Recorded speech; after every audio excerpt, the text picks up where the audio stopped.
रात के 12:30 बज रहे थे। कोल्हापुर में धाराशिव जाने वाली सीनियर कॉलेज के छात्रों की बस जंगल के रास्ते से गुजर रही थी।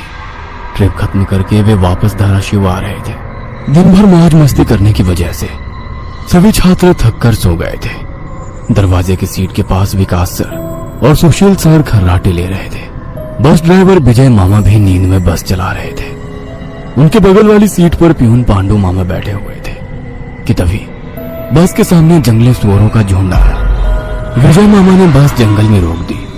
कुछ देर में जब रास्ता खाली हुआ तो बस फिर से चलने लगी। कुछ ही देर में विकास सर के पीछे ही दूसरी सीट पर बैठा श्याम नींद से जाग गया। श्याम की उम्र 21 साल थी।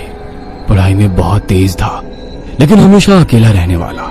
ना किसी से बनती थी, ना ही उसका कोई दोस्त था। वो दूसरी सीट पर अकेला बैठा हुआ था। सर, टॉयलेट जाना है। सर ने आधी आंखें खोलकर खिड़की से बाहर देखा। बस अभी भी जंगल में ही थी। थोड़ी देर बैठ जाओ, जब जंगल खत्म होगा तब मुझे उठा दो, मैं बस रोक दूंगा। वे बोले और फिर आंखें बंद कर सो गए। श्याम बस की खिड़की से बाहर देखने लगा और जंगल खत्म होने का इंतजार करने लगा। कुछ ही देर में जंगल खत्म हुआ और बस वीरान जगह पर आ गई। उसने विकास सर को जगा दिया और उन्होंने ड्राइवर से बस को रोकने के लिए कहा। जैसे ही बस रुकी, विकास सर बोले, किसी को टॉयलेट होना है तो अभी उतर जाओ, वरना बस सीधे धाराशिव जाकर ही रुकेगी। आवाज सुनकर पिछली सीट पर बैठा श्रीकांत नींद से जाग गया। विकास सर टॉर्च लेकर पहले बस से बाहर उतर गए। उनके पीछे पीछे श्याम और श्रीकांत भी उतरे और वो दोनों अलग अलग झाड़ी के पीछे टॉयलेट करने गए। श्याम टॉयलेट करके वापस आया, लेकिन श्रीकांत अभी भी नहीं आया था कि तभी श्रीकांत जोर से चिल्लाया। उसकी आवाज सुनकर विकास सर और श्याम उसकी ओर भागे, लेकिन तभी श्रीकांत झाड़ी से बाहर आया। क्या हुआ, क्यों चिल्लाए थे? कुछ नहीं सर, चप्पल से होकर कांटा पैर में चुभा। उसकी आवाज सुनकर ड्राइवर और प्यून भी नीचे उतरे थे।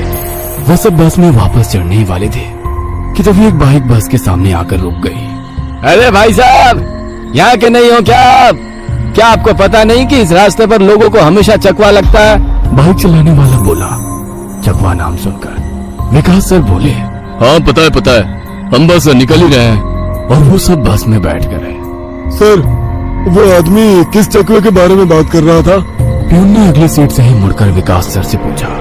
हिंदी में चकवा मतलब छलावा, छलावा मतलब भूत। कहते हैं जो लोग रात में सफर करते हुए मरते हैं, उनकी आत्मा छलावा बन जाती है। छलावा रात को सफर करते हुए यात्रियों को पकड़ लेता है और उन्हें अपने गंतव्य स्थल तक पहुंचने ही नहीं देता। वो बस उन्हें उसी जगह पर घुमाते रहता है। कितना भी भाग लो या फिर गाड़ी तेज भगाओ, आप उसी जगह पर आ पहुंच जाओगे जहां आपको छलावा ने पकड़ लिया था। या फिर वो लोग रास्ते से भटक जाएंगे और उस जगह पहुंच जाएंगे जहां पर छलावा उन्हें ले जाना चाहता है, विकास सर ने बताया। इसके बाद ड्राइवर बोला, और यात्री रात भर उसी जगह पर बार बार घूमते हैं। वो तब तक रास्ता भटकते हैं जब तक सूरज ना उगे। जैसे ही सूरज उगता है, उनकी ताकत कम हो जाती है। मेरे कुछ ड्राइवर दोस्त हैं, उनको भी छलावे ने पकड़ लिया था।